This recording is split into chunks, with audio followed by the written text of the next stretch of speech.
Welcome to this morning's Registered Managers meeting. It seems to be growing to be quite a large Registered Managers meeting.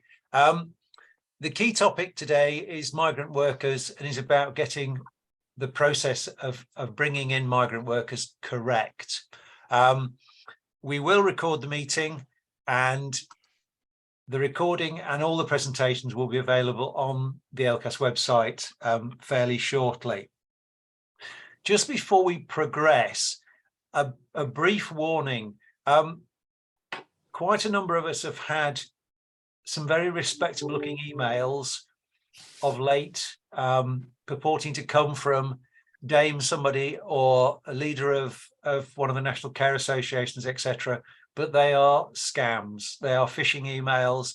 So if you see something that comes along and you're the least bit suspicious and your system hasn't picked it up, don't open it. It's a bag of problems. And if your email security systems aren't picking them up, then maybe you should change your system and make sure you're picking these things up.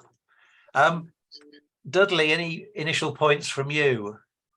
Well, thank you for that, Peter, and welcome everyone to the first managers meeting of the year. Care, should we say, but health and social care. Happy to have everyone on board. I understand it was an interesting year last year, and we start again as we go through the year, and I'm sure there's going to be lots of twists and turns, and hopefully we get to support one another, and this is what the forum is for, not just support but actually sharing information of what we're planning to do. Also as well, I think a year ago we were around this time, there was a meeting that was set up by Skills for Care about overseas workers, and I think it just come on the back of the shortage of the care workforce being on the shortage occupation list. And I think people thought it was just going to be a brief meeting, and I think there was over 350 people that turned up, and it's been a year on and that we're here today. So I think it'll be interesting to see what has changed, the updates, how we feel, and so forth. So we're lucky to be joined in by Fragomen, who have been supporting Skills for Care in the government in regards to the legislation in this space. So it'll be really good to hear what changes have taken place and what to look forward as we look forward. So I'd hope everyone's able to get some information coming from off the back of it, but also as well to take it really seriously, because we know that with recruitment and retention, it's a really important time. And unfortunately, it's not going away anytime soon. So really making the most of all what's in front of us and doing it right. So this meeting today should hopefully help us with some of the legislation, some of the practices, and obviously for you to as well share what's going on as well from your neck of the woods. So welcome everyone. And I hope you're able to interact, and also as well, if you cannot raise your hands, by all means put a question in the group and we will try and get our best to actually answer as many things as possible. Going on apart from that, I think Peter's got some probably further updates before we start the proceedings. Yes, thanks, Dudley. There are a couple of things. How are you? The care home discharge plan, which many of you may have seen, there are various clarifications coming out about this. Can I ask people to mute if they're not asking a question, please? So we will try and keep you updated around the care home discharge plan, and also the funding that goes with it. There's quite a lot of complication here, and CQC have slightly got in on the act because they're apparently going to do some improvement inspections. And what we think that means is that if people have, say, a registered RI rating, and the local authority or the local NHS is looking to increase the capacity locally, then CQC will do an inspection to see if they can bring that provider up to the required level.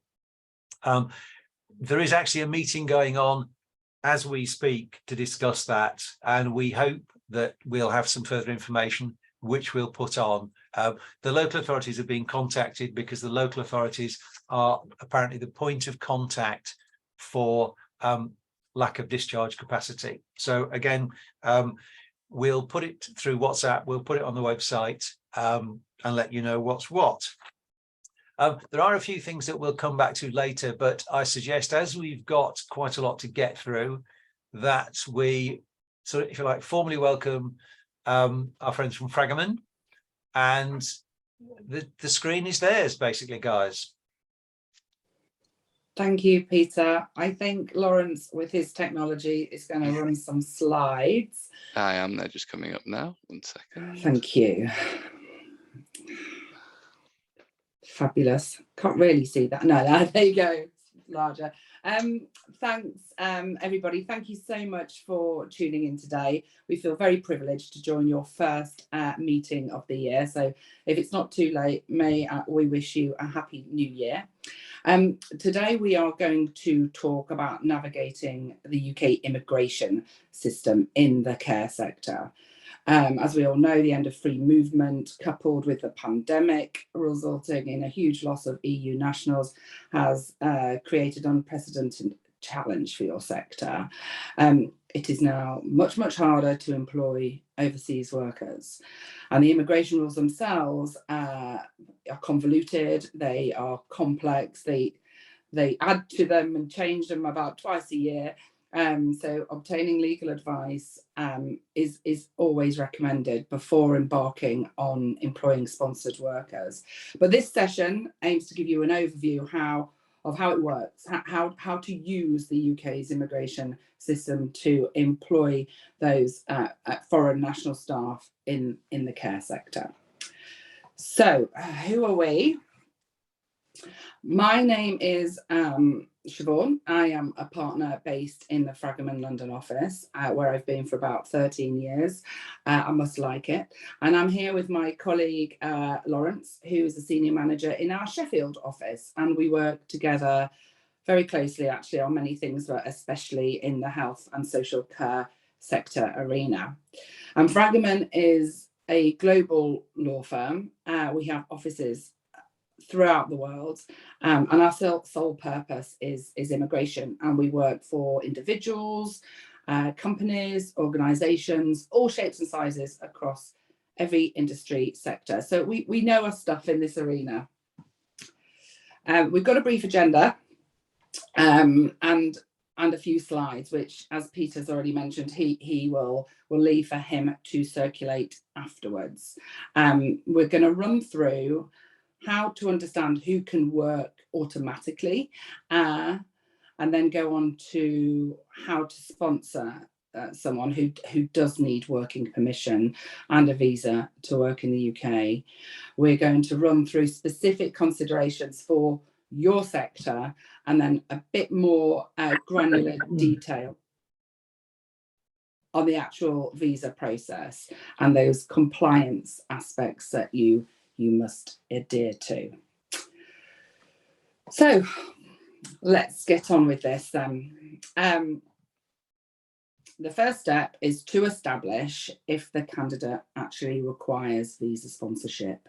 And this is done by checking if they already have a right to work. And this broadly falls into 3 categories as set out on the slide. UK and Irish nationals, obviously, they have that automatic right to work in the UK. EEA Swiss nationals with EU settlement scheme in their bag, they can also work. And then there is a kind of bundle of other visa types that permit work without sponsorship from the employer. For example, they may be able to work because of the nature of their relationship. They may have some kind of family permit or dependent permit, or perhaps they're a student, which allows work, or they have something called indefinite leave to remain, which is essentially a settlement visa. They've done their time on their sponsored visa and they've applied to stay in the UK permanently. Now, a word of warning, they may well already have a work visa with dates in it, which are not expired, already in their passport, or a separate card called a BRP. But we must remember that those work visas are tied to the employer. So you would need to organise new permission to work for you. Okay. Next slide, please, Lawrence. So if they do not have a right to work, you do probably have to sponsor them. So we'll go over the process for applying for a sponsor license and the points a candidate needs to score to qualify for this skilled worker visa over the next few slides. But broadly, and forgive me if some of you do know this, and there's a wide audience here, so apologise if I am teaching the grandmother to suck eggs. But what is sponsorship? So the UKVI, who some of you will be familiar with, is kind of the arm, the part of the Home Office that's in charge of immigration and visas, and they grant a license to employers. So this is the first step. It's the overarching sponsorship license for you to become a sponsoring entity to sponsor individuals. Okay. In exchange for the granting of this sponsor license, you have some serious compliance responsibilities around checking the right to work of the individual, to keep on top of that right to work, to check expiry dates of any visa that they may have, to keep records, and to report on certain things that need reporting on. So full details would fill another training session, but we will touch on this a bit later. Lawrence will go into a bit more detail. Now, once that sponsor license is in place, then you have the ability to sponsor individuals to come and work for you. Okay, but then you've got another step, because that person that you've got your eye on must be eligible to get that working permission. And it's a point scoring exercise. They must score enough points to be approved. And this is based on many things, but broadly, salary, how skilled the role is deemed to be, English language, etc., etc. Again, we'll nip into a bit more detail on that later on. If you could put to the next slide, Lawrence, thank you. So becoming a sponsor, you must be able to evidence certain things, all of which actually make total sense. You've got to evidence that you are a real company, a real entity, and you would do that by submitting documents, which broadly speaking will be things that you will have: evidence of employer's liability, evidence of PAYE registration with HMRC, company accounts. And within this sector, of course, the UKVI will automatically check that you're correctly registered with the Care Quality Commission. You'll also need to show that you've got a genuine vacancy, that there's a reason for you wanting to have your entire organisation, a sponsor license for them. So you will also need to understand those compliance obligations that I've just touched upon, and show them how your HR processes assist in making sure you meet those compliance obligations. And that there are three important roles in the context of the UK sponsor license, which you must have in your mind when you're thinking about applying for a license. And that's the authorising officer, key contact, and level 1 users. So the authorising officer is the important one in many respects. They will be what the UKVI deem to be the most kind of senior point of contact in the organisation, someone who should be performing that role, someone who has that overview, and they would receive emails concerning changes to sponsors' duties, the need to renew certificates of sponsorship, or the licence itself. And it cannot be, this is something we can't do for you, it cannot be a legal representative, it cannot be a contractor or a consultant. And for the duration of the licence, they must be permanently based in the UK, and there must be no gap. So if you were push to change an authorising officer, it needs to be done as one leaves. Okay, no gap at all.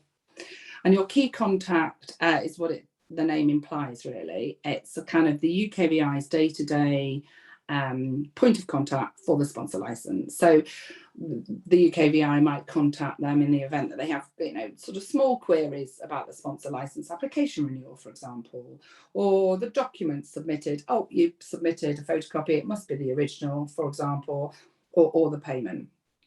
So when we look after sponsor licenses on behalf of our clients, we tend to take this role.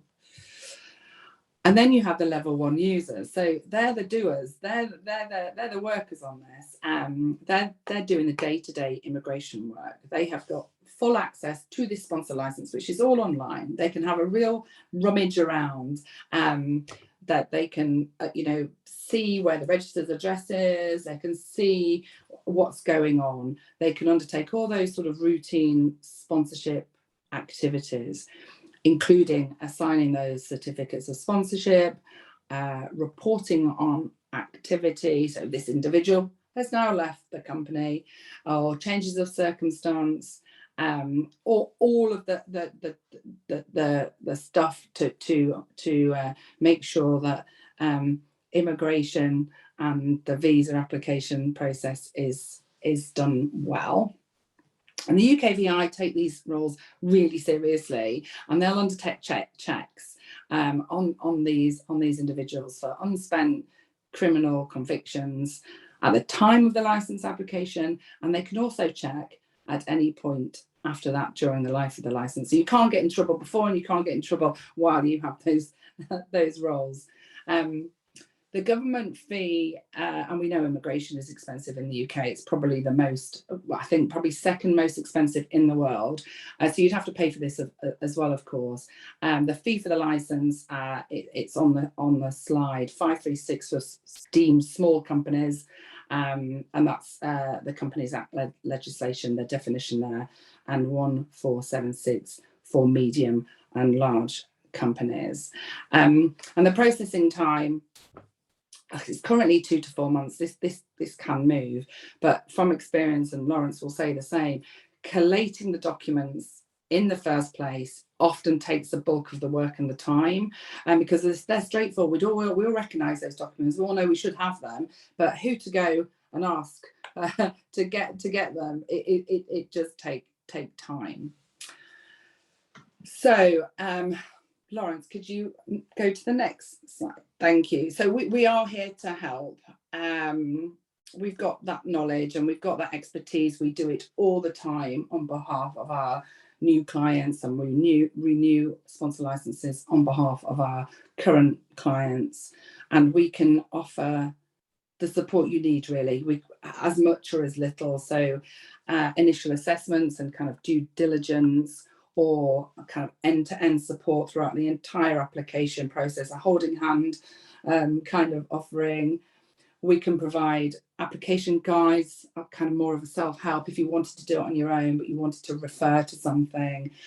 And again, training on how to do it, and those compliance requirements, which I keep harping on about, and that kind of ongoing support throughout the validity of your sponsor license, because they do come and audit once in a while, and you'll all be used to auditing, and it can feel quite scary, to be honest. So we could offer on-site support there, or via the phone just before. So in a nutshell, that's what we can do. That's us in the background. But I'll pass over to Lawrence now, and he can dive into a bit more detail on the visa sponsorship that I've alluded to. Thanks, Siobhan. Good morning, everybody. So yeah, what, as Siobhan's just mentioned, we're now going to move from the sponsorship side of things, so how your organisation gets a sponsor license. As Siobhan's mentioned, you're getting your documents together, you're applying online, and then you're getting a decision. You may sometimes even be visited before you even get a decision. It does happen, we understand. But once all that's in place, you then move to the second half of the process, essentially.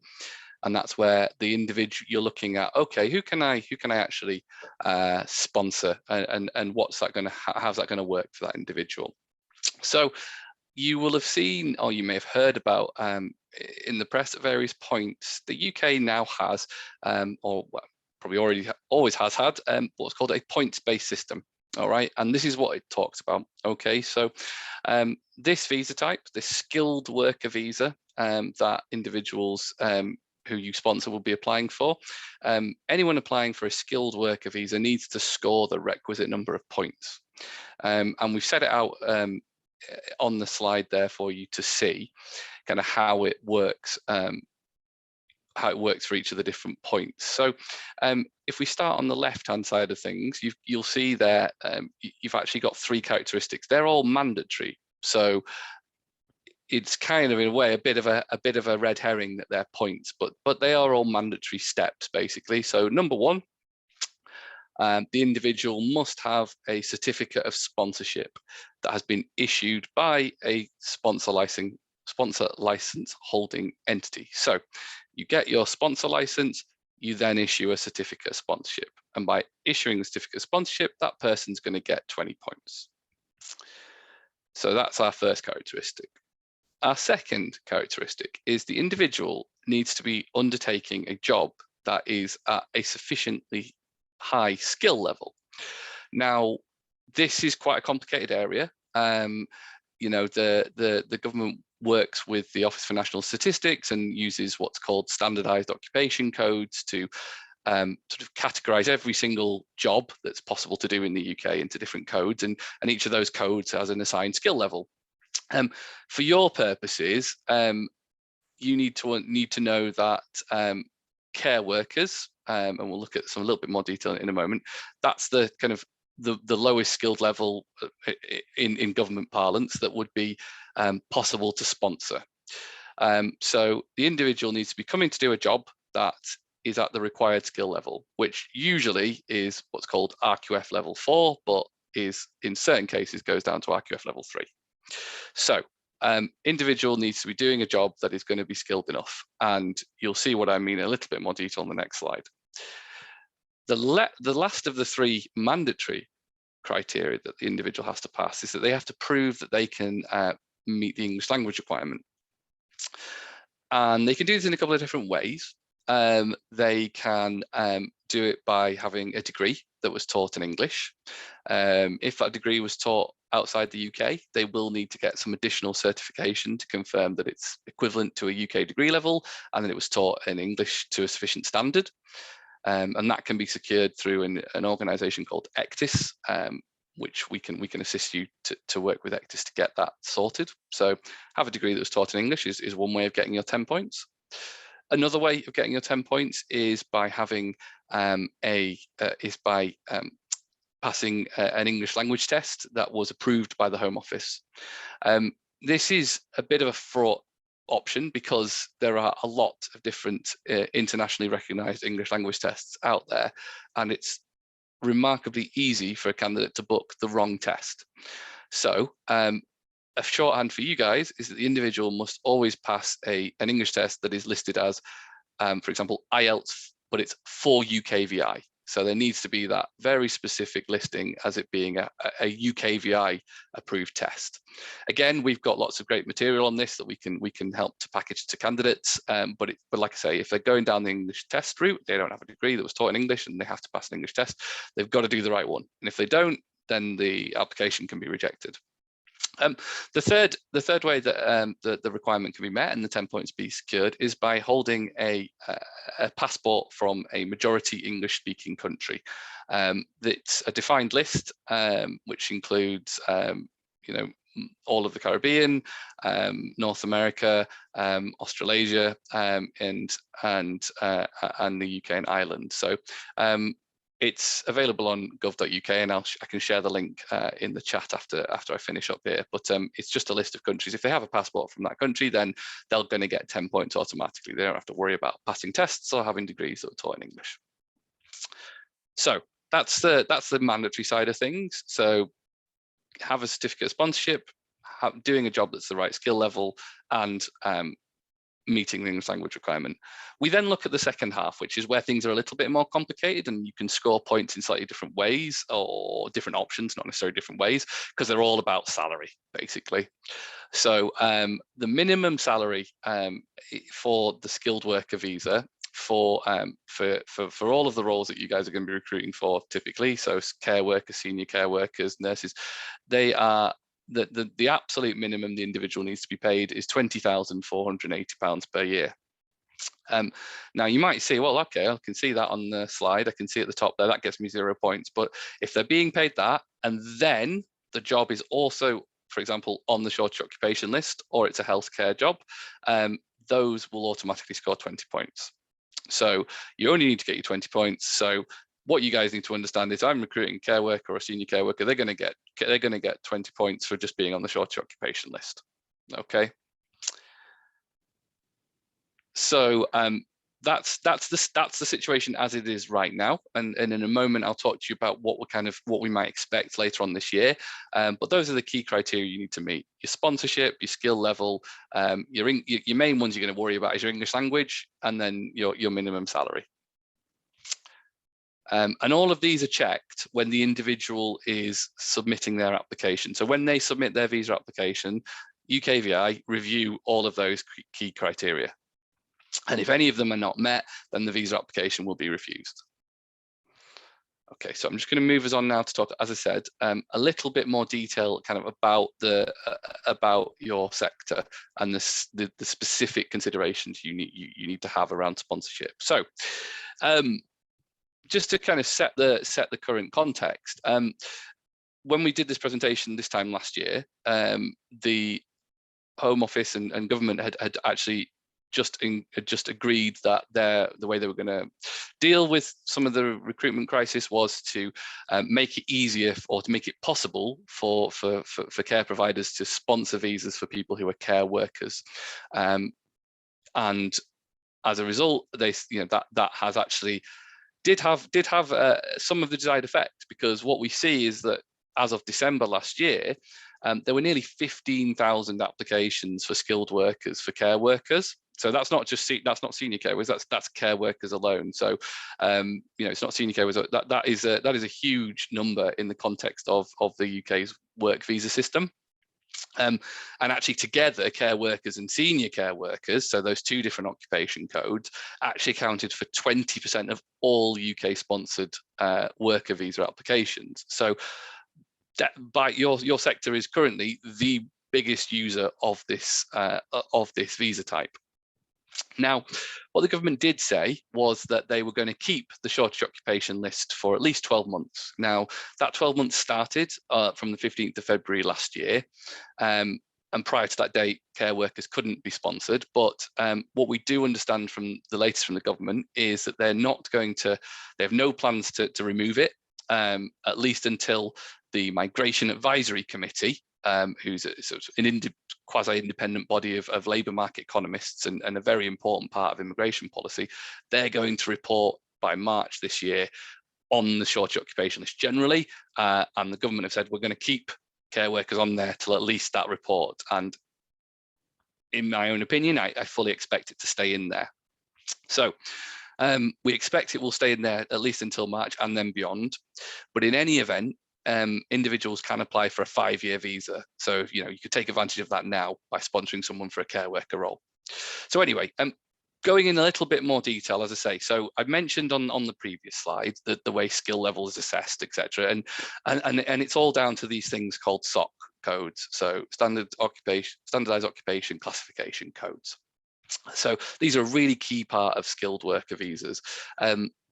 What the Home Office does is, or what UKVI do, is they look at the job description that is provided on the certificate of sponsorship, and they say, okay, you have said that job description fits within one of these occupation codes. Now, that's a big part of what Fragomen as a firm do. We actually assist our clients in doing those assessments. So we say, well, okay, we think, based on the job description and our experience, UKVI will accept that is that occupation code. But that's a big part you need to do. So the key occupation codes for your sector are listed on the slide there. So they are 6145 for care workers. So that covers care workers home care assistants, support workers in nursing homes. And the minimum salary for that is £20,480 per year. If the role is more senior, then it may fit into the senior care worker occupation code, so 6146. So that covers senior care workers, senior care assistants, senior support worker, team leaders in nursing homes. Again, the minimum salary for sponsorship, so visa sponsorship for that role, is 20,480. And then the other one that we do see within your sector is for nurses and nursing assistants. They are deemed to be sufficiently skilled for this visa type, but their minimum salary is slightly more complicated. It's actually, you have to be paying them in line with the relevant NHS banding rates for either England or Wales or Scotland. So if it's a band 3, then it will be a different rate if it's a band 4 or band 5.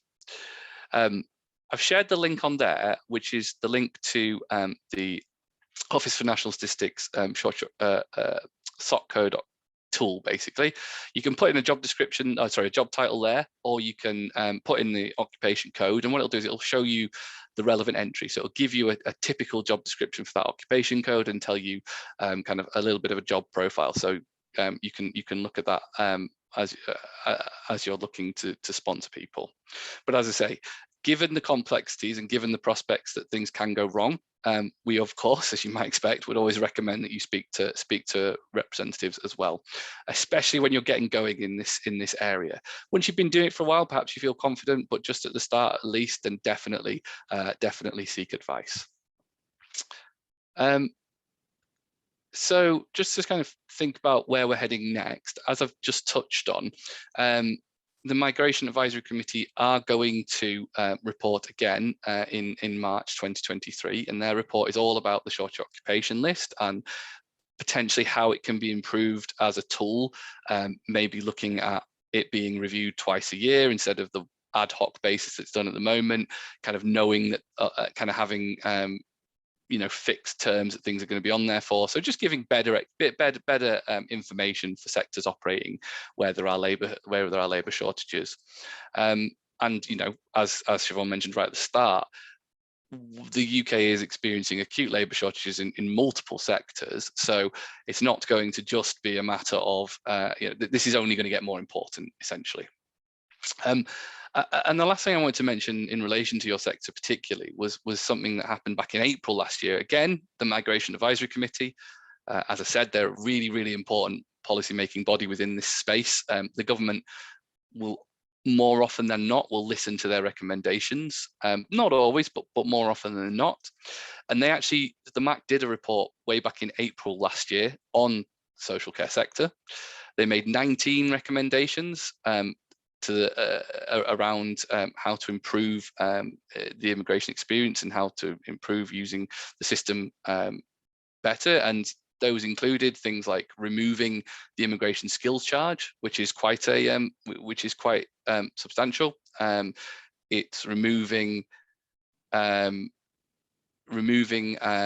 also increasing the national living wage for caring roles that are publicly funded, and proper pay for time spent at work, and like I said, lower fees. Now, the government hasn't actually formally responded to that yet, but you may find that that's bundled up in their response to the short occupation list as well, especially with matters being as high profile as they are currently. I'll just pause there to see. I see you've got a question there. Is it true this programme was paused temporarily late last year? I'm not sure I can see what no, I'm not quite sure what that's referring to. This programme has remained in place, so the skilled worker visa has remained in place. We will have some time for questions at the end as well, so I will come to folks who've added on there, but if I see any in the chat as I go through, I'll try to address them. Okay, great. I'm just going to move us on now to talk a little bit about what it actually looks like for an individual once you've got there. So you've decided, right, they're gonna come and be a care worker, going to be a senior care worker, right? I know that I can sponsor them. They've got the English language requirement. Okay, great. What do we do with this? So what's our next step? So the individual, then it's sent over to the individual to submit a visa application. Now, again, Fragomen, that's something that Fragomen does a lot of. We actually submit visa applications on behalf of candidates and employees. We also offer kind of more streamlined services as well, where we can help you with certificate sponsorship and then send the individual the instructions for them to fill out their own applications. So we do have a few different options, but this is broadly what it looks like for an individual who's applying for a UK visa. You can see there are some differences if they're outside of the UK and if they're in the UK. So, for example, if they're in, you can see it changes slightly in the middle of the process. But in both cases, we kind of say, look, a 6 to 8 week lead time. So that includes getting documents together, filing, and then getting a decision. That's a fairly good guideline. Now, you do see fluctuations within that. That might be because of external or internal factors. So, for example, last year we saw some pretty big delays because the government removed fast track processing for applications whilst they handled the influx of applications from Ukrainian nationals under the UK's visa schemes for them. But they're thankfully now back. But as a rough guideline, 6 to 8 weeks is not too bad. There is, in addition to the English language requirement, for all of the roles that you will be sponsoring for, because they're in the health and social care space, you do also need to make sure the individual gets an overseas criminal record check as well. So that would be for anywhere they'd lived for more than 12 months previously. So that can also be that needs to be factored into the timing. So individuals will have to get proof from the country they're residing in now and previously where they've lived that they don't have any criminal records from those countries. Now, there's really helpful information on gov.uk for each of the every different country as to how you go about getting one of those criminal record certificates. Just to say, that's obviously completely separate from your own DBS checks that you might do within the UK. This is all about any criminal record from overseas. So once you've got that and you've got an individual who's got an English language test, they've met the English language requirement, then you can move into the application process. So in both cases, they'll need this certificate of sponsorship I've talked about. If the individual's outside the UK, it's a little bit longer. You have to apply on a case-by-case basis for what's called a defined certificate of sponsorship. Usually takes 1 to 2 days, but we have seen this in your sector particularly, where people have applied for these defined certificates of sponsorship, and then then UKVI say, well, actually we need some more information, and that can lead it into a week or two process before the certificate is available to you. Again, if they're outside the UK, then the individual, if they've got a couple of different options, if they're from outside the EU or Switzerland, they'll need to apply online and book an appointment to go to a visa application centre in their country of residence. And when they go to that centre, they'll have their fingerprints taken, they'll have their photos taken, and they'll submit their passport. If the individual is coming from the EU, also EEA, so EU plus a couple of other countries, then they may be able to apply via an app, which does mean they don't have to go to an appointment, which is quite handy. And the last point on overseas applicants is, depending where they live, they might also need a tuberculosis test certificate as well. There's a fixed list of countries where there is a higher prevalence of tuberculosis, and you need to get a certificate from a registered clinic to confirm that you are not carrying TB before you can get your UK visa. Again, that's information that you can find on gov.uk, or alternatively, it's something that we can tell candidates as well. If the individual is already in the UK, maybe they're working for someone else, or you are extending their visa, then you use what's called an undefined certificate of sponsorship. That's something that you just have automatically available within your license. You have a fixed allocation each year. If you run out, you can request more.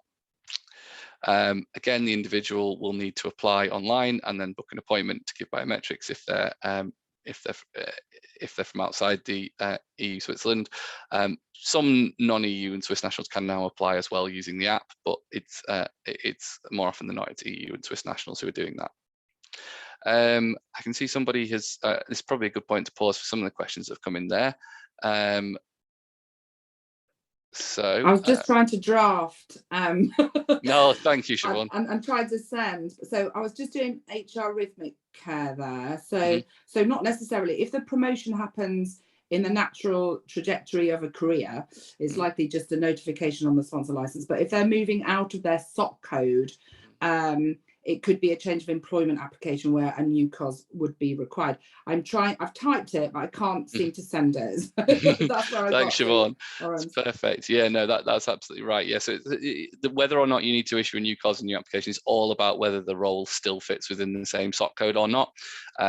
So that might be a scenario there where somebody, if the new role fits within senior care worker rather than care worker, then they would be needed. But again, you need to it's all about what's the actual job description for their current role and what's the job description for their new role, and then we can assess that for you. And then the other one on this before I move on is just we've applied for a 3-year work visa for our care workers. Will they be able to apply to extend even if the current process? So what the only thing that will happen in that process is an individual would if they make a change, for example, and they remove care workers from the short occupation list, that would potentially be an issue. But that is it is very rare for the Home Office to close off a route like that for people. So if you have got individuals who are on the 3-year route, then it is then I can understand the concern, and we'll know the answer for definite at the end, later on in the spring. But I would be fairly confident that they don't that they won't remove that, so they will be able to continue in their route. It's very rare, like I say, for them to be taken off a route where they've got onto it. Just as my opinion, but we won't know for certain until we get the government's response in the spring. Okay, so as I say, individuals will get usually they're granted for 3 or 5 years. You can choose shorter duration. You can choose 1 year, 2 year, but the fees are generally sort of get higher from between 3 and 5 years, and they're a bit lower between 1 and 3 years. So that's typically the routes people go with. And in any event, after 5 years within the UK with a skilled worker visa, an individual is likely to be able to apply for indefinite leave to remain. They will have to meet certain eligibility criteria, but we can't, that's assessed on a case by case. Okay, so just going to take us briefly through a case study and try and get us to the questions so that we can answer as many as possible for you. So it's more just to show you kind of how this works, really. So in our example, we've got Ahmed is an Algerian national. He's lived in Algeria his entire life. He holds a level 3 diploma in adult social care, offered a job as a home care assistant in London starting in July.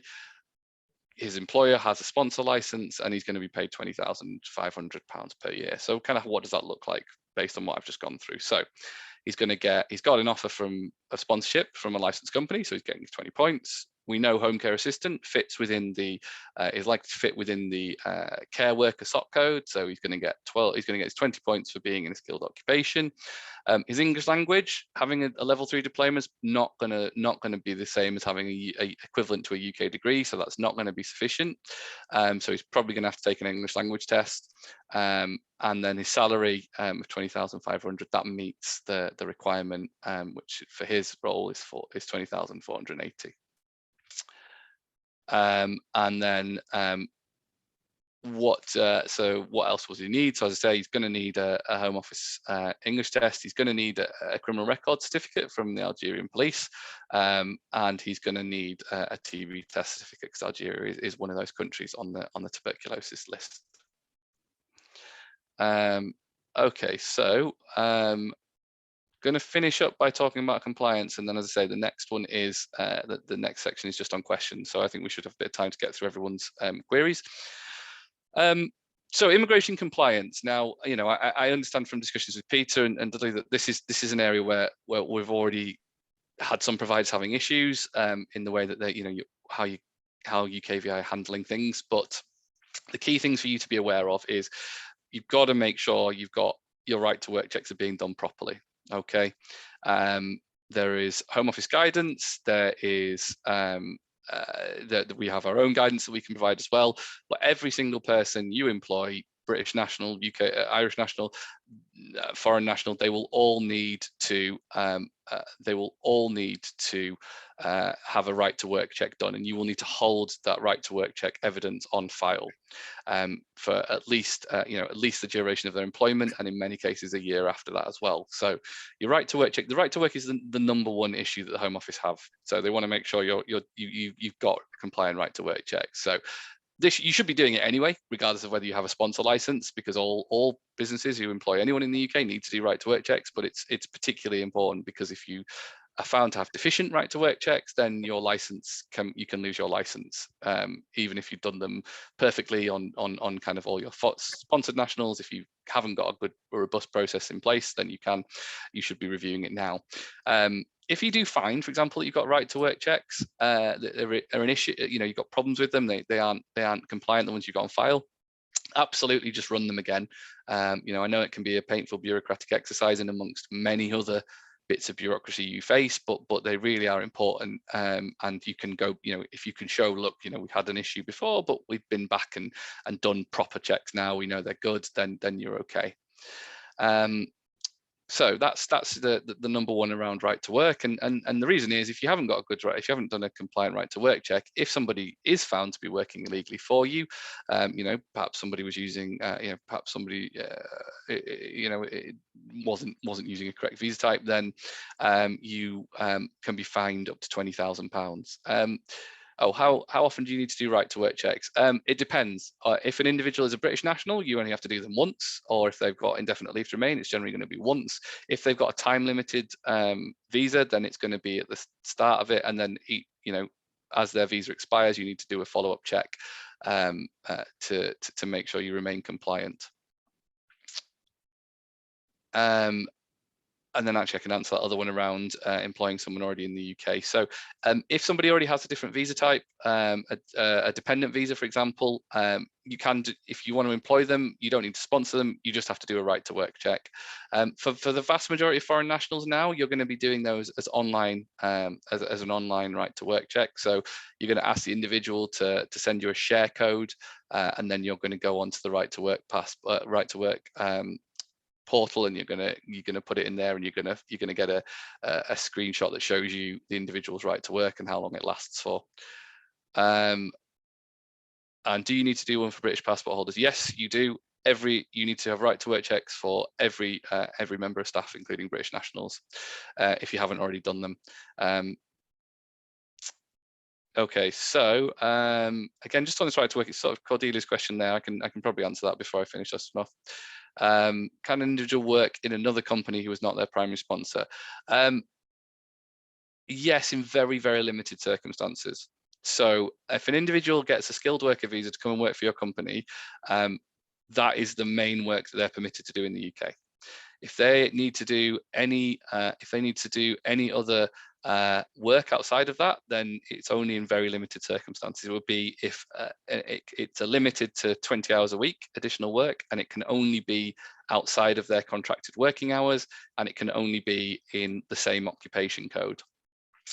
So it is very strictly limited. So if you were trying to fill a gap with get a full-time employee that was sponsored by someone else, it's an absolute no.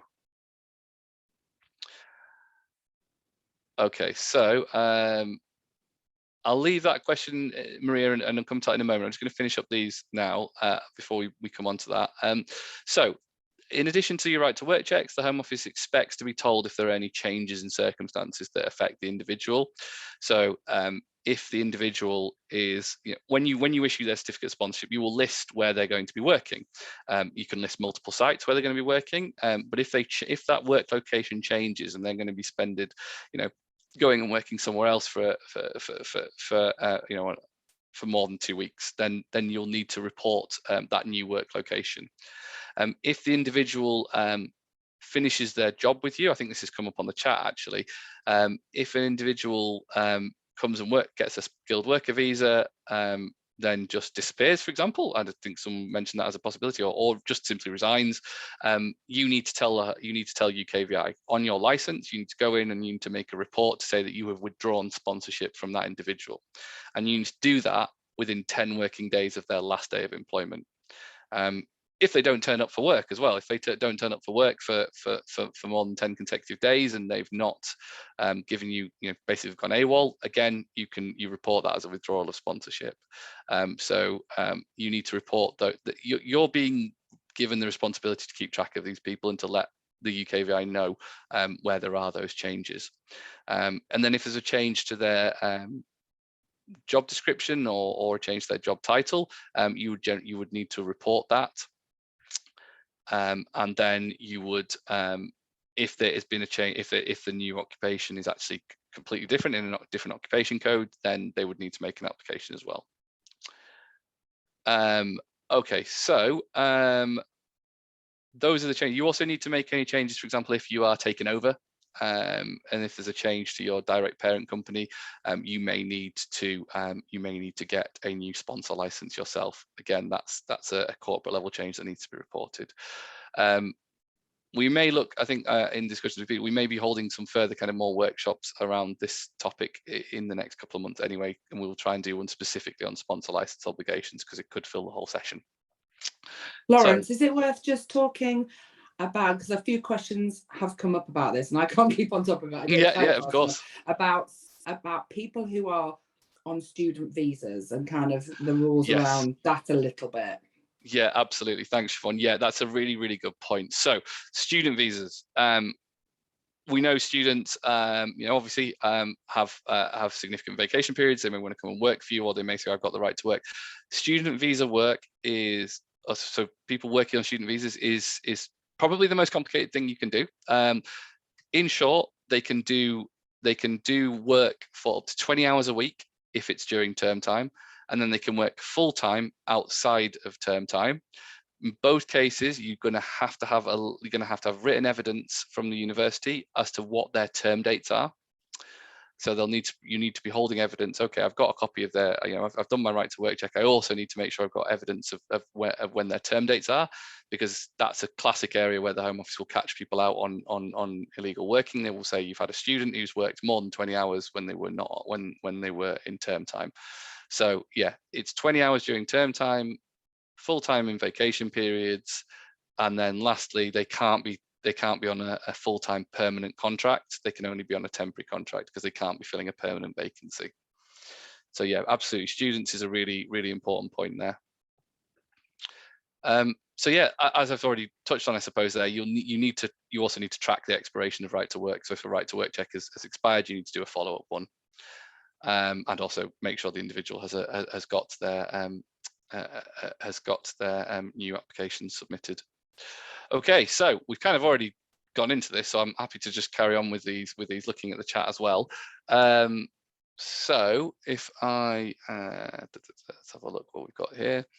I wonder, this might not be possible, Lawrence, but I wonder if it's worth bringing up the SOC code for care workers, because I think an interesting thing that keeps coming up in the chat is, if no one has the care experience, can we still sponsor them or train them from the UK? So it might be worth, I don't know if you can yes, pull I can definitely do that. Thank you, it's a great idea. Right, so if I get the ONS, I can actually show you guys the ONS coding tool whilst we're doing it. Right, so Lawrence, there's a couple of questions that have been sent directly to me rather than across all the people attending. Just to go back through them, I'll try and pick them up. Will the Home Office come to do a physical verification?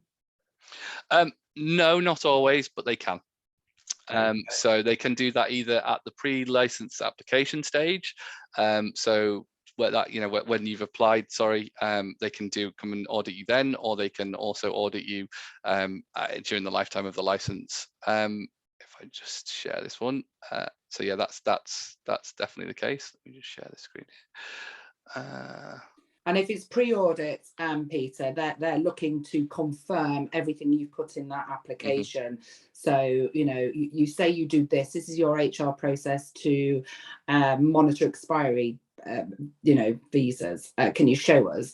Can I meet the authorising officer that you have penned down on the application? And then if it's if the sponsor license has been live for a while, they might come in and ask to see individual files to ensure that the information on the files, whether they're physical or they're digital, are correct. So you've said this is the salary of Peter.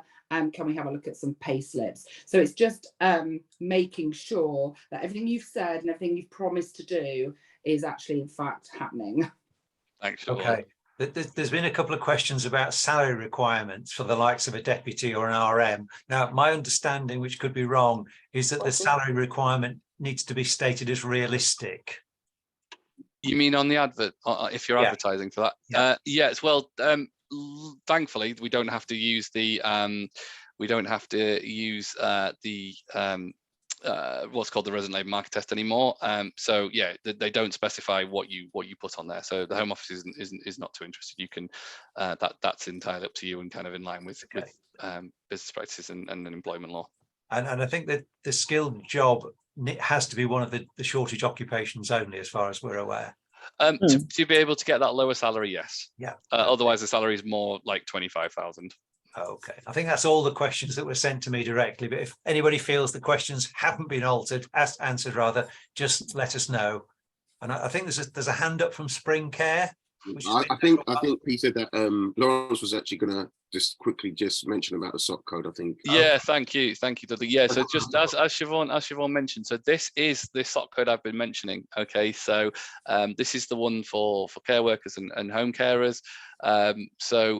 This is what the Office for National Statistics say is the kind of typical entry requirements for this job. So most cases, workers will be required to register, for example, with the CQC or other bodies. So it doesn't require them, it doesn't require them to hold certain qualifications, but they would expect somebody to have some care experience, because you also have to be able to justify why you thought they were a suitable candidate. And then you can see there's a list of kind of the typical jobs, typical occupation tasks that somebody would do. So, your job description, if it kind of crosses over significantly with that, then you would expect it to fit within this occupation code. I can see a few more. Can I go ahead to the Spring Care? Yeah, absolutely. I think you've had your hand up from the beginning, so yeah, please. Yeah, you've been very patient. Thank you. Yes, thank you so very much for this opportunity. Good morning to you. My question is about location, and because we are a domiciliary care provider, and when they talk about the workers actually working on your location, we don't. I mean, we work at people's houses in different places, and so what do they really mean, or what can we say in terms of describing the location? Is it the office address, or yeah, it would just be the office address? Yeah, that is a really good question, and one that does come up in other sectors as well. Yeah, so what you would look to list is what was the kind of the kind of office that they're linked to, essentially, and then you would if they were going to, for example, the same client every day for weeks on end, then you would list that as another work location. But if they're going different places all the time, then you would just simply list it as the office address. Thank you.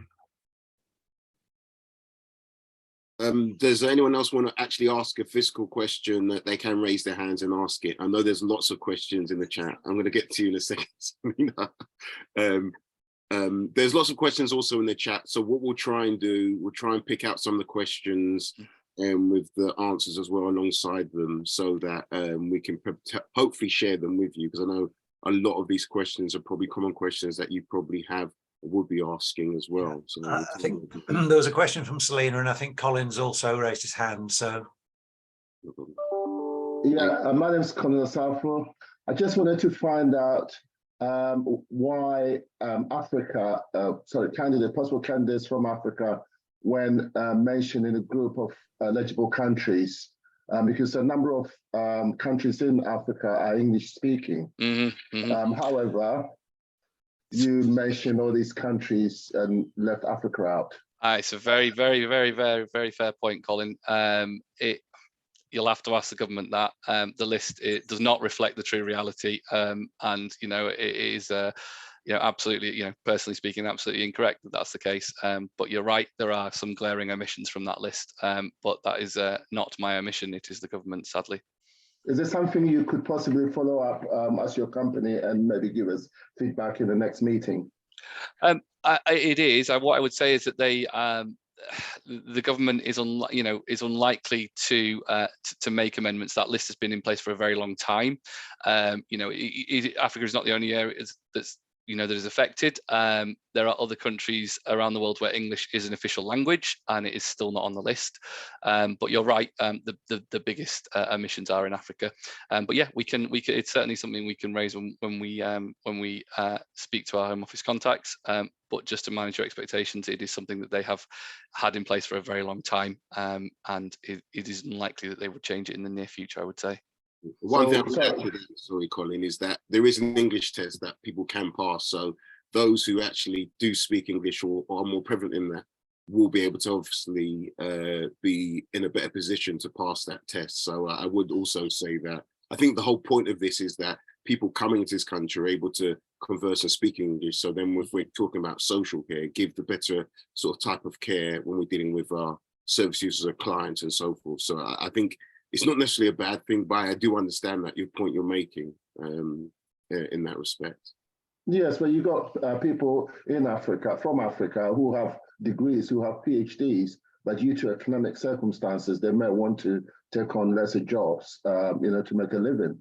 But in that instance, Colin, if they have a degree that was taught in English from any of the countries in Africa, then they could use that potentially instead of having to take an English test. So what you're saying, basically, candidates from Africa are eligible. Oh yeah, no, it's just about the English language requirement. Sorry if I misunderstood your question. As I say, if this is all the list of countries I read out was basically enables. So if you have a passport from one of the countries that's on gov.uk, and I will share the link, to be honest, it's probably just easier, then you will, if the individual has a passport from one of those countries, then the individual won't have to take an English language test. Sure. But they can also meet the requirement by having a degree that was taught in English. But as you say, there are many countries in Africa where it's majority English speaking, but sadly they are not on the list. Okay, thank you very much. Thanks, and we're going to go to Selena next, and then I think we'll probably have one or two more questions, and because we are finishing at 11:30, so we will probably have to arrange another date. That's okay, Lawrence and Siobhan. We can also, I was going to say, we can also, if you can send the transcript to us, Dudley, then we can also look at answering them in writing afterwards, if that would help as well. That'd be fantastic. Thanks for that. Selena, thank you. Yeah, thank you. It's just a couple of things around those criteria that you brought out earlier, that the person would need to register with a statutory body. There isn't a statutory body for care workers. That's all right. That's just a generic. Phrasing. So yeah, you can disregard that. Oh, okay. And also, it says that the person would need to have some care experience. What we actually say is that transferable skills are acceptable when we're recruiting into social care. It's not necessarily that they have to have a background in social care. So this worried me a little bit in terms of they've got to have some care experience. Yeah, just to be absolutely clear. So that is the standardized occupation classification code is set by the Office for National Statistics as a means of using in many different scenarios. It's just the Home Office are one of the users of that. Right. So you're absolutely right. It's not you must have care experience. It's simply that is what they would typically expect for somebody's role in that occupation code. However, all that anybody on this session needs to take away is that you can justify why you have chosen that candidate. Like you say, perhaps because they've got transferable skills. Absolutely, fantastic, thanks. I did see a question in the chat about mistreatment of employees and paying thousands of pounds. I mean, that would possibly fall under modern slavery, wouldn't it? Looking at them, we do have some guidance on that on our website, actually. So if that person would like to follow that up, we can guide you to the guidance, as it were. I think if I could just sort of drop in at that point, I mean, the question on the chat is one that we are hearing quite a lot. It is an area of concern about abuse of people that are being brought in. And we haven't got the time to cover it here, but what might be termed pastoral care, looking after those people that come in, is extremely important. As we all know, the streets of London are not paved with gold. It's a very expensive place to live. And can be a very unfriendly place to live. And there are quite a number of examples of people that have been brought in as migrant workers not being well treated. And it is very difficult for them in many cases to access the route to complain or get some, get their rights done. And there is some information about which we will obviously circulate, but if they're working for an organization, to a degree, we're relying upon the organization passing that information on to them, and they're not going to do that if they're ill-treating the worker anyway. So it's a bit of a catch-22 situation, unfortunately. I agree, Peter, totally. I think there's so much to cover, and I think once the government went down this route, I think we realised the different areas that it sort of reaches. I think due to time, I think Lawrence and Siobhan, if you can leave maybe your information in the chat, the link that you also said that you potentially may be able to I'll put them on now. And we'll try and get any of the extra questions out to you and sort of try and get a transcript of the sort of major questions that most people wanted to know about. So I think it's really important in doing that. And thanks for touching on that point, Selena and Peter, around one-day slavery and payments. So that's probably one of the questions that I was posed to ask as well. It's not new. It's been happening across social care. Brent Council, for example, worked hard on this. And did bust a lot of folk, but it goes on, and they're not necessarily people that are being, if you like, shipped into the country. They are people that may even be, native to the country that are being abused. But fantastic, thank you very much, both of you. I'm sure we'll see you again, and Lawrence, if you could come back to me with. I will, yes, I've got that. I'm due to come back to you this week. And because there's a degree of urgency about that. Yep.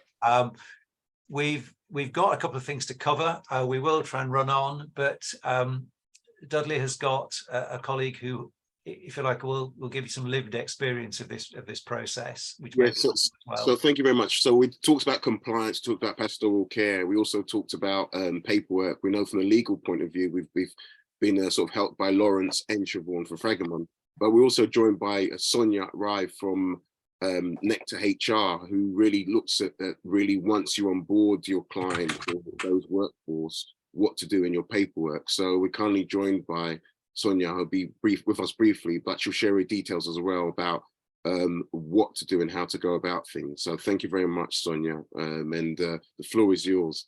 Thank you. Thank you so much, Dudley. I'm hoping that you can all see my screen because I've just shared it. I've just put together a few slides, really. So first of all, I know we're tight on time, so I will try and talk quickly and try and cover off as much as I think you would like to know.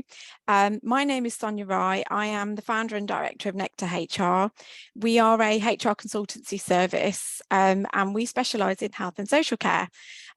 We like to give real advice that is tailored to our clients' needs. So we're not generic, we're not templated stuff, and we're not a call centre. That's probably the best way to describe us.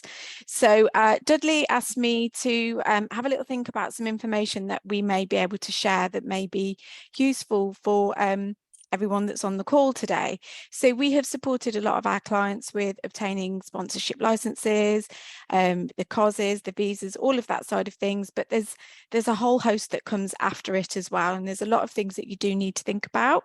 So I wanted to talk to you today about a little bit of that, just going to be touching on it because I haven't got a huge amount of time. So the first one is conditional offers of employment and your contracts of employment. So any offer that you make to an employee or a new starter, regardless of if they're in the UK or not, should always be a conditional offer, purely because we've got so many checks that we need to make sure that they're all kind of okay and they're all being met to a satisfactory level. So things like satisfactory DBS, right to work, reference checks, no gaps in employment, all of those things should be in your conditional offer letter, but most definitely if you are going down this sponsorship route. Lawrence talked earlier about, you know, the terms of like 1 to 3 years, 3 to 5 years. You should have a fixed term contract of employment in place with a start date and an end date.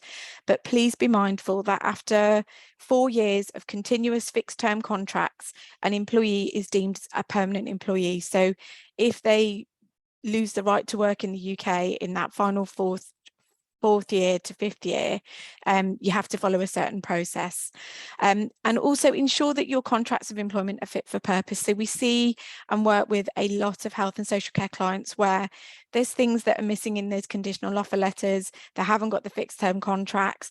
There's things that are missing in the terms, in terms of the contracts of employment. So, you know, make sure that you're stating they must have the right to work in the UK. If that is withdrawn for any reason, if that status changes, then you must follow a process, but they must understand that that is a condition of their employment. Welcoming someone to the UK. So I think a lot of clients that we initially started working with were kind of just concerned about getting through the process, getting the sponsorship license, filling in all the forms, getting all the documents over, which we you know, we'll go through with you, but then they kind of forget that this person's coming to the UK and they might never have been here before. It's a completely alien new world to them. And how do we welcome them? How do we make sure that they stay in our organisation? Because you know, we've put all this time and effort into getting our license, into getting them the visa, working with, you know, various agencies to kind of get them over here. And then we want to make sure that they're happy here, because a happy and engaged workforce, ultimately the bottom line is, you know, it makes for a better service. So we want to welcome them properly. So we want to be able to welcome them to the UK, to the local area, to your organisation, but also being employed in the UK. Because if you've, you know, imagine if all of a sudden you're offered a job in Italy and off you trot and you go to Italy, you know, there's a different system for tax, there's different employment legislation, there's all sorts of things that you are going to have to understand if you're an employee in a different country. And it's very much the same for when somebody is coming to the UK. So, I mean, you probably need to put a bit of work into this at the start, but then you can generalize it. So anybody else that's coming through, you've kind of got your pack ready. Now, what do I mean by this pastoral care? So are they coming with family? Are they coming with children? Are they coming on their own? You know, we've supported people that are relocating as families. They have young children. They want to know about things like schools. They want to know about transport routes like buses and trains local to their area. They want to know about local shopping centres where they can get their groceries from. Now, these might all seem like very, very simple things, but if you are completely new to an area, you're completely new to a country, you might not have thought about any of this, and they will be coming to you as kind of that point of contact here as their employer to kind of say, could you help me with some of this? I don't know how to open a bank account. And some of these things might also impact you as well in terms of, you know, you're setting up of your pay and everything else. Things like GP registration, local services. You can provide a frequently asked questions document. You could put together access and links for local services that you think that they may well need to, you know, a bit like when you go on holiday and you go to an Airbnb and you've got your welcome pack to your Airbnb about, you know, if the cooker breaks and if this happens, something like that for them. I think make them feel welcome, understand that this is probably quite frightening and a little bit scary for them, and support them through that process, because essentially we want to retain these staff. We want to go down those routes where we can retain these staff members. So make them feel welcome, make them feel like they're part of your organisation, and think about the information and things that they might need to settle here in the UK. Now, I know that this is kind of been discussed a little bit earlier on, but yes, you know, you may well get a visit, you may well get an on-site check, you may get a remote check, and you do need to store this information securely. Now, there is a list of documents that you're expected to keep.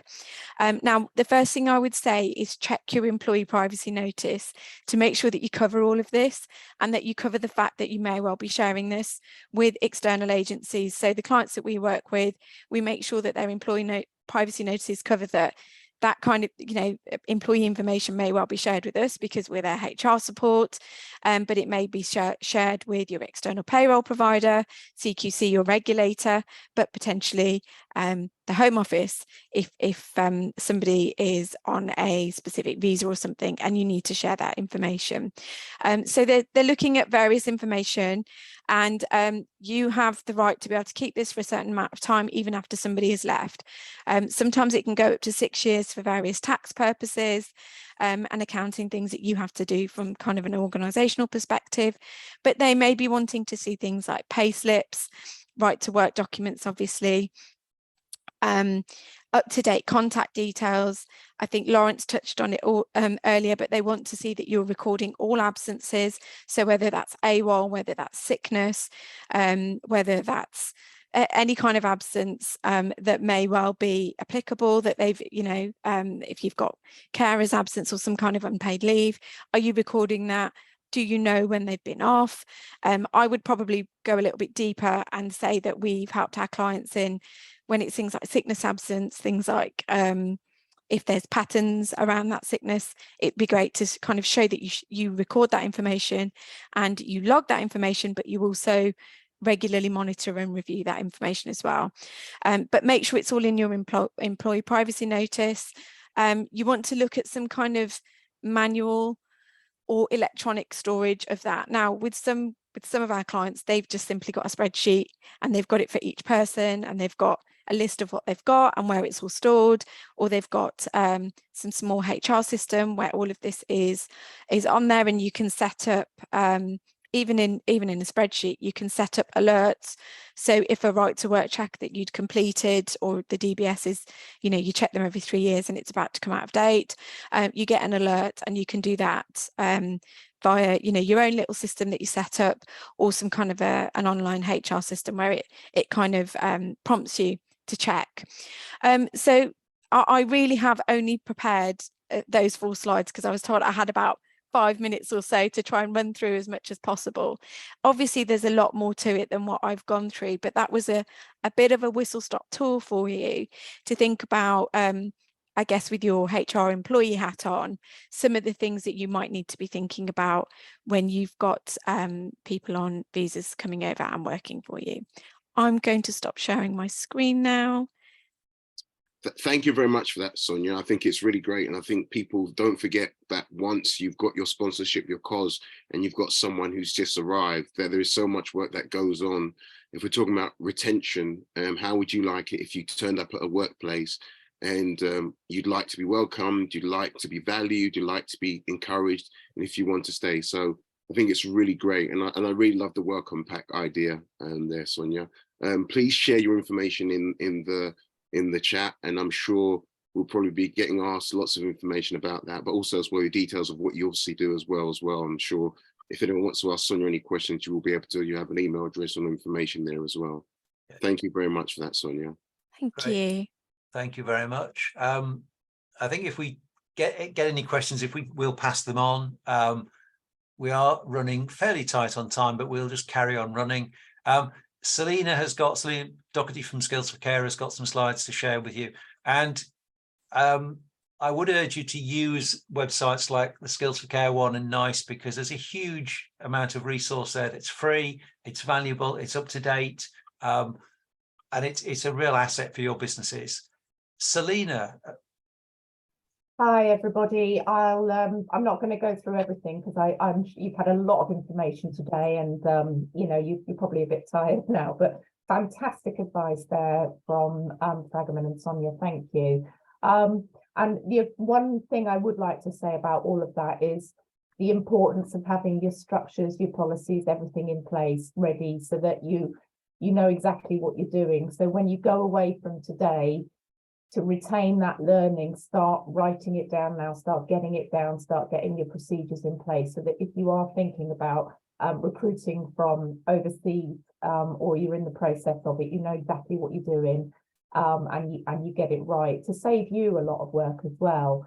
One thing I did want to do is basically go around the room if possible. I don't know if I can see you all, but maybe pop in the chat.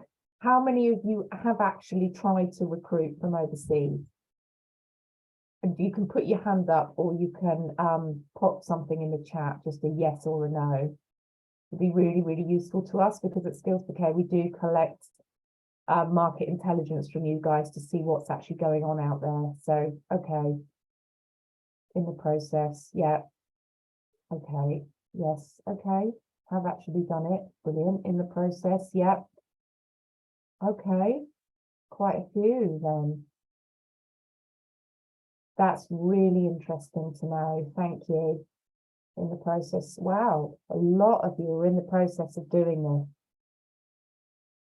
Amazing. 5 people coming from overseas in February, amazing. So you've already had a go at it, and well done you for having a go at it, because the nuts and bolts of it are quite complicated, aren't they? But bring back freedom of movement, eh? So someone voted for Brexit. Okay, so just a few updates from us. I'm not going to go through obviously the nuts and bolts of what to do, but just to know that we have got obviously our recruitment and retention resources, and there's the link on that slide to all of the different recruitment and retention resources for you. Wanted to talk a little bit about safe and fair recruitment, so there's a link provided for you there. When you think about doing your recruitment, whether it's from overseas or whether you're thinking a little bit outside the box, we have lots of advice on how to recruit fairly and safely, including your DBS checks. And if you're thinking about, you know, we do talk a little bit about people who have perhaps had a criminal record or a spent criminal record from years ago, but it might be a barrier to them getting recruitment. You know, Skills for Care are approached, have been approached. I have definitely been approached from people who said, you know, something happened 25 years ago, but it's a barrier for me to be able to recruit, but I really want to work in social care. So we talk a lot about safe and fair recruitment on that link for you. And obviously we have a lot of information in the Good and Outstanding Care Guide about safe staffing and how to recruit safely. Okay, there's actually a new resource which I found out about this week, so I thought I'd just pop a slide on there, which is all about, there's a new toolkit to how to recruit safely. There's actually an event and it's tomorrow, which, sorry, I didn't actually know about before, but if you are interested in that, the launch for the new toolkit will be happening tomorrow between 1 and 2, and there's a link for you to join there. Okay, so looking at recruiting internationally or from overseas, we have a lot of resources on our website and guidance. So all of that stuff that you've heard about today, we've got bullet points on our website to guide you through it. So don't, you know, you'll have the slides from today, but you've also got a referral point, and the link is provided on that slide. So if you just want to run through it again, if you want to ask us any questions, then please do get in touch with myself or Laura. And we can guide you towards where that is, send you direct information if you're struggling to wade through the pages, because it can be quite a lot to take in. And on the overseas recruitment guidance page is all of what is listed there. So, some videos, the bite-sized guide, you know, Sonia talked about the pastoral support, and various bits and pieces about how to do it basically, and how to do it safely, and how to, you know, be really good about having the structures in place for it. Okay, we do have the Made with Care campaign as well running now from the DHSC. Again, as for the last couple of years, there's lots of resources and templates on there to help you to do your recruitment. To get adverts, you can post your jobs on their website, and it will direct, you know, job seekers to adultsocialcare.co.uk. So do have a look at that and see how you can use this campaign. It's free for you. So if you haven't seen that yet, I don't know if anybody saw the advert on TV the other night. I saw it for the first time, and it's actually, I think it's better than last year's, but there's a really good advert on TV about social care jobs as well. Okay, there's Spotlight until the end of March is on Keep Learning. Another thing about, just to pull out of today, is don't forget that we've got the workforce development funding to support you with training and development and qualifications. So this is really pertinent about recruiting from overseas. Some of the criteria is that people need to be working towards a qualification or doing that training and development to get those skills and to meet the requirements for overseas recruitment. So if you want any advice or you want to know how you can access that funding to make sure you've got your training and development in place, and for people to work towards qualifications, then get in touch with us, okay? There's a managers conference coming up soon in partnership with the National Care Forum and ARC England. And you can book your place online. The ticket includes dinner in the evening, accommodation and breakfast the next morning, lunch and refreshments. It's quite a nice little thing to do if you're interested in that. So you can book that online as well. Okay, so I've mentioned the workforce development funding. The claims window has been extended to the 31st of May.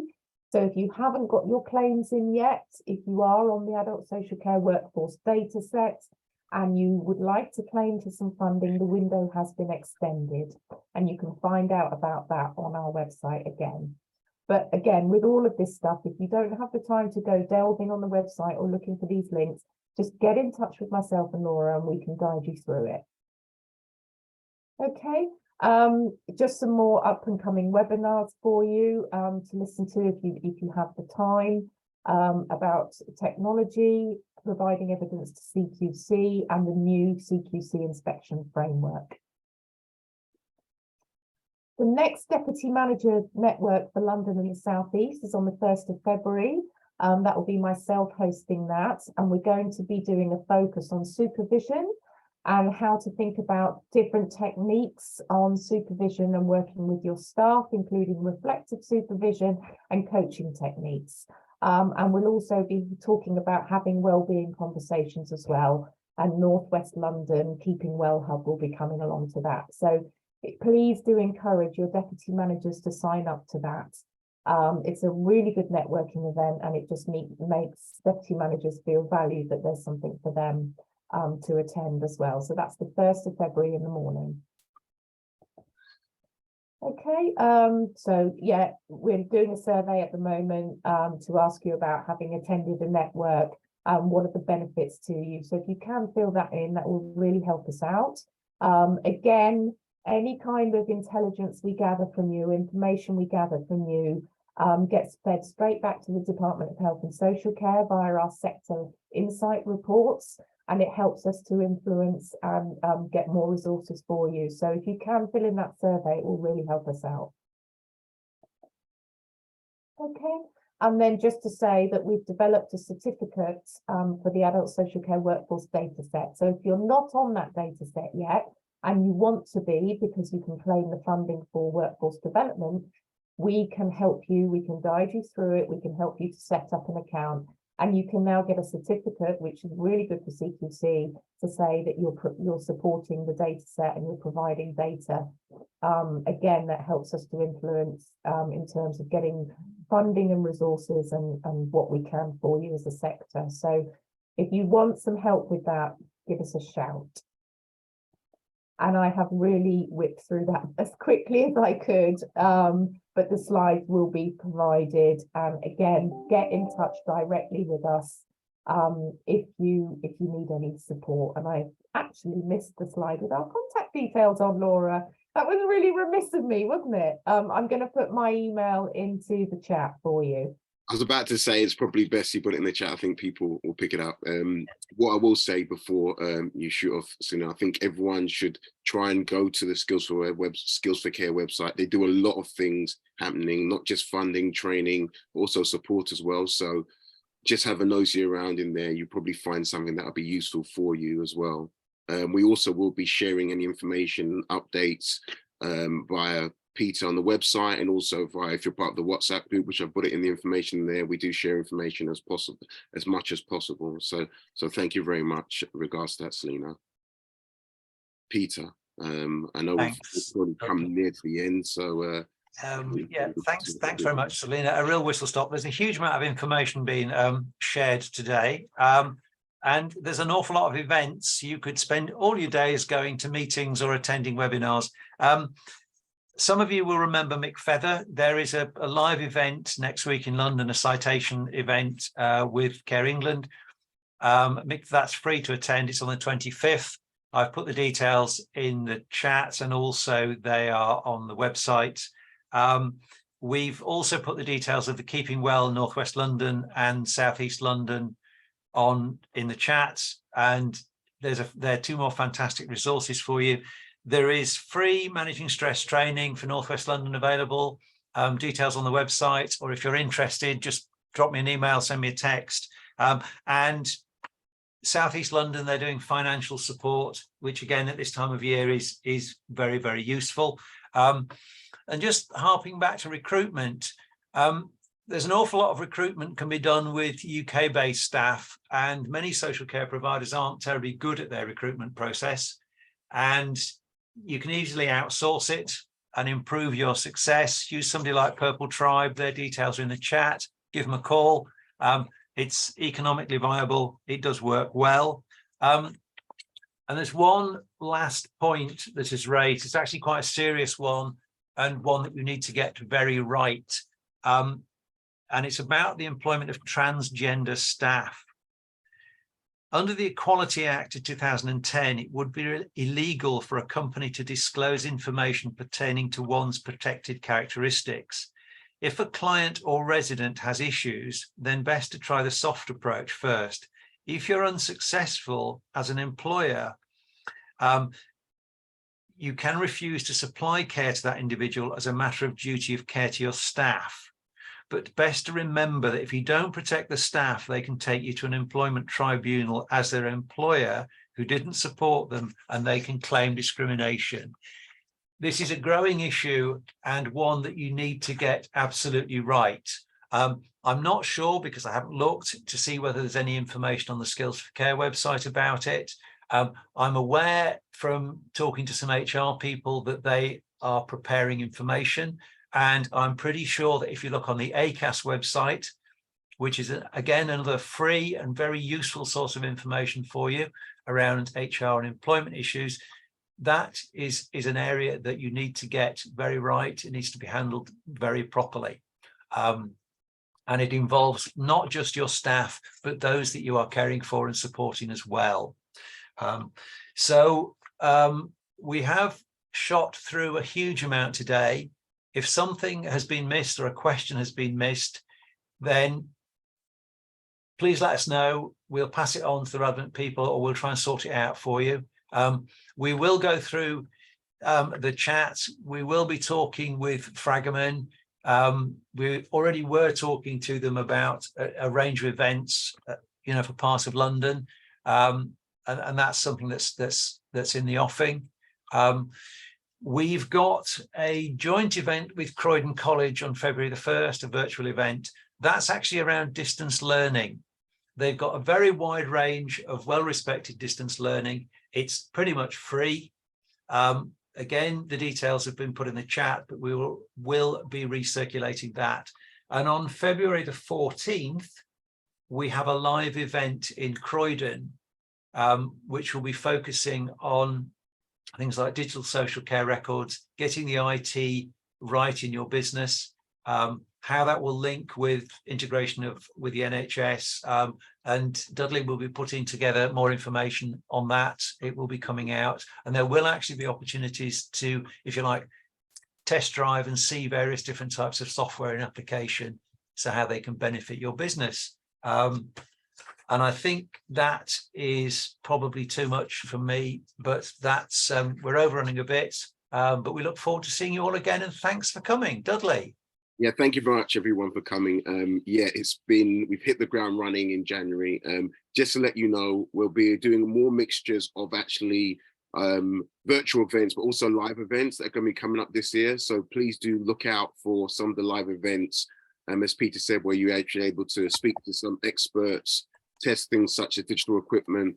There's lots of funding, lots of training, lots of areas as well, but also as well on the via emails or via WhatsApp, please do send us information of areas you think that we need to cover, or think that because it's forever a changing marketplace, but we cover things across all of health and social care. So it's not just for care homes, it's not just for dom care, it can be anything. So no question is too hard for us to ask. Peter won't tell you this, but he gets to speak or present to CQC regularly. So a lot of the things that we do say here, we do get to try and take it to them as well. And we also try and supply as much answers as possible. But the final thing before I leave is that this wouldn't be possible without any of you. You are all experts as well. So please do use the actual WhatsApp groups as well. If someone has a question on there, if there's someone who has knowledge or expert or lived experience of that, they can actually share their knowledge so that actually people can actually be supported from yourselves as well. And I'd say thank you for today and have a great rest of the year, and take care of yourselves, everyone. Okay, thanks, Dudley. Thanks to all the presenters. Thanks to you all for coming. And we look forward to seeing you again, either virtually or in reality. So all the best. Bye, everyone. Thank you. Bye, everyone. Bye now. Bye now. Thank you. Bye. Bye.